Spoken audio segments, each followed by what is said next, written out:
सासू माँ बदल गई। कहानी उस घर की है जहाँ बहू और बेटी को एक माना जाता था, लेकिन फिर अरे शिखा बेटा, तू रसोई में क्यों घुसी रहती है? जा, रोटी मैं बना लूंगी। नहीं नहीं माँ जी, आप बैठिए, बस सारा खाना बन ही गया है। श्वेता को बोल देती हूँ, वो खाना लगा देगी सबका। सॉरी भाभी, मेरे पास वक्त नहीं है। माँ, मुझे पैसे देना, पार्लर जाना है। हाँ हाँ चली जाना, भाभी को भी ले जाना। वो भी जाने को बोल रही थी पार्लर, पर पहले ना मदद कर दे उसके खाना लगाने में। देख माँ, वो बहू है, उसे बहू रहने देना, इतना सर पर मत चढ़ा भाभी को। श्वेता, ज्यादा मत बोला कर। बहू और बेटी में कोई फर्क नहीं होता है। जा जाकर काम कर। ननद को माँ का भाभी से इस तरह प्यार करना बिल्कुल अच्छा नहीं लगता। वो बार बार किसी न किसी तरह माँ को भाभी के खिलाफ भड़काती रहती, लेकिन कोई फायदा ना होता। एक रोज, अरे बेटे किशन, जा बहू को कहीं घुमा कर ला, सारा दिन घर में काम करती रहती है। हाँ हाँ माँ, हम लोग जा रहे हैं ना गोवा। अच्छा जी, भाभी ने तो हमें बताया भी नहीं। वैसे तो सारी पंचायत करती है, ये गोवा वाली बात क्यों छुपा गई हमसे? अरे क्योंकि उसे खुद नहीं पता था बहन। मुझे टिकट सस्ती मिल रही थी तो मैंने बुक कर दिया। हाँ शिखा, पैकिंग कर ले, संडे हम जा रहे हैं गोवा। दोपहर में शिखा पैकिंग कर रही थी कि सास आ जाती है। ये क्या बहू, साड़ियाँ? अरे गोवा जा रही है घूमने या फिर शादी में मायके हैं? माँ जी, ऐसा कुछ है ही नहीं, समझ में नहीं आ रहा क्या रखूं कपड़े में। अरे तेरी और श्वेता की साइज तो एक ही है, उसके कुछ मॉडर्न कपड़े ले ले, आकर लौटा देना। हाँ माँ जी, ये ठीक रहेगा। शिखा श्वेता के पास जाती है और उससे कपड़े मांगती है। ना जी ना, मैं अपने कपड़े ना दूं, वैसे भी फैल जाएंगे मेरे कपड़े, बहुत महंगे वाले हैं। शिखा मुंह लटकाकर कमरे में आ जाती है तो सास कहती है, चल तैयार हो जा, तुझे मैं शॉपिंग करा कर लाती हूँ गोवा की। बस फिर क्या था, सास बहू निकल जाते हैं मार्केट और एक से बढ़कर एक ड्रेस खरीद कर घर आते हैं। पहले बता देती कि नए कपड़े दिलाने वाली है भाभी को, तो मैं अपने ही दे देती ना भाभी को, मुझे दिला देती नए कपड़े। देख श्वेता, परिवार का मतलब सबके साथ रहना होता है, ना कि सिर्फ अपना सोचना। वैसे भी तुझे अच्छे संस्कार सीखने चाहिए। और रही बात कपड़ों की, तो शिखा, आज से घर पर भी तू मॉडर्न कपड़े ही पहनेगी। कोई जरूरत नहीं है ये साड़ी वाड़ी लपेटने की। अब क्या था, घर पर श्वेता और शिखा एक जैसे रहते। एक बार पड़ोसन आती है। अरे बेटा, अपनी माँ को तो बुलाना, जरा बात करनी है। शिखा सास को बताती है और रसोई में चली जाती है। ये आपकी बेटी बहुत बड़ी हो गई है, इसके लिए एक रिश्ता है, कहो तो बता दूं। ये बेटी नहीं बहू है, घर में सब एक जैसा ही रहता है। वैसे मेरी बेटी भी बड़ी हो गई है, कोई रिश्ता हो तो जरूर बताना। पड़ोसन रिश्ता लेकर उन लोगों के घर आती है। तब श्वेता की होने वाली सास कहती है, तो ये घर है, कितने मंजिल का है? और ये बहू ने आपकी क्या पहन रखा है, जीन्स टॉप? अरे भाई, साड़ी वाड़ी नहीं है क्या इसके पास? देखिए, सर्दी है तो साड़ी में बहू कैसे मैनेज करती, वैसे पहनती है साड़ी भी। देखिए, हम लोग ठहरे पैसे वाले लोग, कोई कमी नहीं है हम लोगों के पास पैसों की, बहुत पैसे हैं, जमीन, नौकर चाकर, कार, सब कुछ है, लेकिन घर में संस्कारी बहू चाहिए, समझ रही हैं ना आप? सास कुछ कहती कि श्वेता बोल पड़ती है, हाय रे, नौकर चाकर से लेकर जमीन, कार, पैसा, हाँ हाँ मुझे रिश्ता मंजूर है, मंजूर है मुझे। अरे रुक जा श्वेता, मैं बात कर रही हूँ ना। देखिए, हम लोगों के घर इतनी आजादी नहीं मिलेगी। अरे हाँ कर देना माँ, हाँ कर दे जल्दी से। सास क्या करती, बेटी की शादी ऐसे घर में कर देती है जहाँ ना उनके विचार मिलते हैं और ना ही आचार।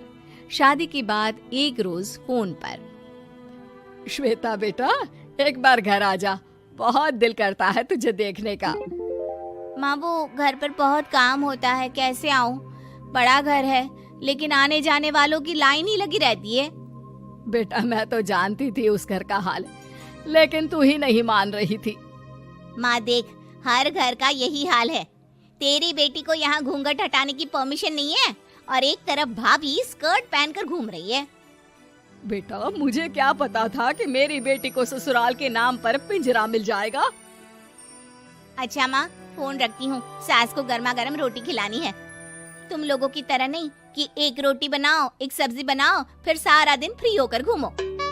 सास फोन तो रख देती है, लेकिन सोच में पड़ जाती है कि एक तरफ बेटी जिसे कोई आजादी नहीं, वहीं दूसरी तरफ बहू जिसे देखकर लगता ही नहीं कि उसकी शादी भी हुई है। अगले रोज। शिखा, अरे ओ शिखा। हाँ माँ, क्या हुआ? कुछ चाहिए आपको? मैं जिम जा रही थी। जिम के कपड़ों में बहू को देखकर सास को घूंघट में अपनी बेटी का ख्याल आता है। देख बहू, घर में बहू की तरह रहा कर। इतने टाइट कपड़े पहनकर जिम जाना पसंद नहीं मुझे।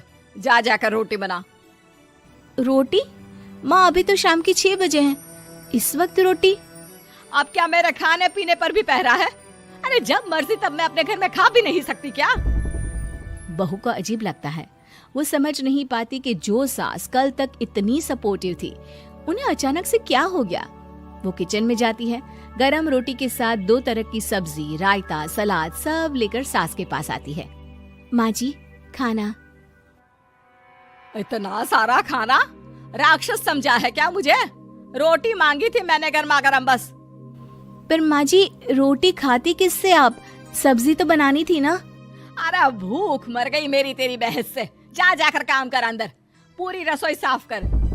बहू अंदर चली जाती है। थोड़ी देर में श्वेता घर आती है। अरे शिखा, जल्दी से चाय ला, पकवान बना, मेरी बेटी आई है। अरे नहीं नहीं माँ, ड्राइवर बाहर खड़ा है। मैं तो घर का कोई सामान खरीदने के बहाने यहाँ आ गई हूँ, मुझे जाना होगा। अरे बेटा, पर कितने दिनों बाद देख रही हूँ तुझे, रहने आ जाना 2-4 दिन के लिए। आ जाऊंगी माँ, जब मेरी सास मरेगी तब। मैं तो रोज मन्नत मानती हूँ कि मेरी सास मर जाए तो अच्छा है। अच्छा चल, जा रही हूँ माँ। हे भगवान, कैसे कैसे दिन देखने पड़ रहे हैं मेरी बेटी को। सास अंदर जाती है, जहाँ श्वेता की जिम वाली सहेली का फोन आया होता है। क्या बात है, आज जिम नहीं आई? अरे पता नहीं यार, आज माँ को क्या हो गया अचानक। पर खैर कोई नहीं, लगता नहीं कि मैं अब जिम आ पाऊंगी। शिखा स्पीकर पर बात कर रही थी, जिसे सास सुन रही थी। यार ये सास ना होती ही ऐसी है। मैं तो कहती हूँ बुढ़िया जल्दी मरे और तू आराम से जिए। शिखा को सहेली की बात पर गुस्सा आ जाता है। माँ के मरने की कौन सा बच्चा दुआ मांगता है मोहिनी? आगे से ऐसी बात मेरे सामने मत करना। हमारे घर की शोभा ही माँ है। क्या हुआ जो थोड़ी शक्ति दिखा रही है? उसमें भी कोई ना कोई उनकी भलाई ही होगी। मैं तो कहती हूँ भगवान मेरे जैसी सास सबको दे, जो सिर्फ माँ की तरह है। सास वाली तो कोई बात ही नहीं है उनमें। सास ये बात सुन रही थी। उनकी आंख में आंसू आ जाते हैं कि क्यों वो बेटे की किस्मत में बहू को भी भागीदार बना रही थी। शिखा, अरे ओ शिखा, क्या हो गया? जिम नहीं जाना क्या? ऐसा लगा अंत में बताइएगा जरूर। अरे बहू, चाय ले ले, उठ जा बेटा। अरे मम्मी रहने देती ना, मैं उठ तो रही थी। अरे कोई बात नहीं, खाने में क्या बनाना है वो बता दे। देख लो माँ, कुछ भी जो ये कहे बना लेते हैं। बेटा मैंने तो जो सब्जी थी वो काट दी है, तू बस रोटियां बना लेना। ये हर रोज सुबह का सीन था ममता के ससुराल का। एक दिन पड़ोसन कहती है, अरे बहन जी, सारा दिन काम करती रहती हो, थकती नहीं क्या आप? बहू क्या करती रहती है सारा दिन? अरे वो भी कुछ ना कुछ करती ही रहती होगी। अब इतनी भी बूढ़ी तो नहीं हूं मैं जो बैठ जाऊं कि सामने काम पड़ा है और मैं बैठी रहूं। अरे लेकिन बहू की तो आदत खराब हो जाएगी जब सारा काम आप ही कर दोगी। अरे ठीक है ना, कम उम्र में हमारी भी शादी हुई थी। अब आजकल के पढ़ने लिखने वाले बच्चों को सारी जिम्मेदारी लेने में भी तो वक्त लगता है। बहू है तो क्या हुआ, मेरी बेटी की उम्र की ही है ना। एक उसे भी देख लो, चाय बनाने के सिवा आता ही क्या है। ममता से सारी बात करती है। हाँ, मम्मी जी ही ज्यादा काम करती हैं, इसमें कोई दो राय नहीं है। लेकिन मैं भी क्या करूं, ऑफिस और घर के बीच जो वक्त मिलता है उसी में काम कर लेते हैं, है ना। दिन बीत रहे थे। सास बहू के बीच की बॉन्डिंग अच्छी थी, लेकिन जब बहू माँ बनती है तो जो थोड़ा बहुत काम किया करती थी वो भी छोड़ देती है। बहू, ये ले, तेरे लिए बनाया है। इसको खाने से बच्चा और तू दोनों स्वस्थ रहेंगे। ठीक है माँ जी। माँ जी, वो बच्चे के लिए गद्दे जो सूख रहे हैं ना छत पर, जरा ले आइए ना। तभी वहां पति आ जाता है। अरे माँ रुको, मैं ले आता हूँ, तुम मेरा खाना लगा दो। माँ किचन में चली जाती है। पता है, बगल वाली डॉली है ना, वो लोग हमारी साइड के हैं। उसकी सास ने तो उसकी हड्डियों को मजबूत करने वाले लड्डू बनाए हैं। उसे भी बच्चा हुआ है ना। पता नहीं मम्मी जी क्या पानी सा उबाल कर दे देती है, मैं तो बस वही खा लेती हूँ।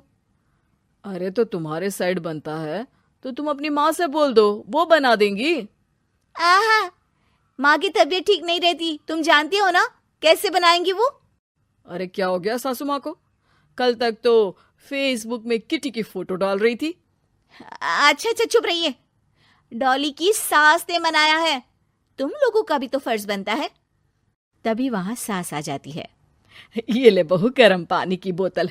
गर्म पानी पीने से पेट अंदर हो जाएगा। नहीं नहीं माँ जी, गर्म पानी पीने से प्यास नहीं बुझती। अरे पी लेना बेटा। वो बगल वाली डॉली को तो जानती है ना, जो तुम लोगों के साइड की है। तेरे साथ ही उसका भी बच्चा हुआ था। बेचारे का कोई ख्याल रखने वाला नहीं, सारा काम करती है और रात में बस एक लड्डू खाकर सो जाती है। पेट तो लटक ही गया है और बच्चा तो कितना कमजोर सा है उसका। अच्छा माँ, क्या बात है, डॉली की ये हाल है? क्यों मैडम, क्या कहना है आपका? अब पता है मुझे, किसी के पास मेरी सास की तरह सास थोड़ी ना है। नहीं नहीं बेटा, ऐसा नहीं है। मेरे लिए तो तुम सभी मेरे बच्चे जैसे ही हो। ममता को समझ में नहीं आता कि वो सास में कैसे कोई बुराई निकाले, क्योंकि हर कोई उससे उसकी सास की तारीफ ही किया करता था। एक रोज ममता के घर उसकी ननद आती है। अरे भाभी, मुन्नी को तो 6 महीने हो गए, आप अभी भी बेड पर हो। आ गई आप। कैसी हैं बुआ, बच्चा होने के 6 महीने बाद आई हैं आप। भाभी, अमेरिका दूर है ना, तो वक्त लग जाता है। अब इनकी छुट्टी अभी थी तो सभी आ गए। वैसे माँ कहाँ है? थकी हारी सास बेटी को देखकर खुश हो जाती है। माँ, इस बार तेरा वीजा तैयार है, मेरे साथ चलने को तैयार रहना। हाँ हाँ बेटा, मैं तैयार हूँ। अरे ऐसे कैसे माँ, मैं कैसे मैनेज करूंगी? कैसे मतलब? जैसे मैंने किया अमेरिका में, आप इंडिया में कर लेना। वैसे आपका तो मायका भी पास ही में है ना। हाँ वो तो है, लेकिन वहाँ माँ के पास वक्त नहीं होता। ईश्वर भक्ति में उनका सारा समय चला जाता है। भाभी, बेटी परेशान हो तो माँ का ध्यान आरती में कैसे लग सकता है? समझ में ही नहीं आता। वैसे भी अब माँ को मैं अपने साथ ले जा रही हूँ। माँ को विदेश घूमने का शौक है ना। ममता मन मारकर चुप हो जाती है, लेकिन मन ही मन सोचती है कि वो कैसे सारा काम मैनेज करेगी। पति का खाना, नाश्ता, मुन्ने को नहलाना धुलाना, फिर रात भर इसके लिए दूध तैयार करना। माँ तो सारा काम करती थी। हे भगवान, ना भाई ना। क्या हुआ भाभी, क्या सोचकर ना भाई ना कर रही हो? अरे कुछ नहीं, बस बच्चे के बाद से ही कमजोरी ज्यादा हो गई है ना, तो अचानक से बड़बड़ाने लगती हूँ मैं। अगले दिन ममता अपनी माँ को फोन करती है। राधे राधे। माँ, मैं क्या करूँ, मेरी सास तो अमेरिका जा रही है बेटी के पास। अब घर का सारा काम, बच्चा, सब कैसे मैनेज करूँगी? तू आ जाना माँ कुछ महीनों के लिए मेरे पास। अरे ना ना ममता, मेरे बस की बात नहीं है काम धाम। अरे तू तो जानती है ना, मैंने तो तेरे भाई की शादी भी गरीब गांव की लड़की से इसीलिए ही की थी कि वो चुपचाप घर का सारा काम करे।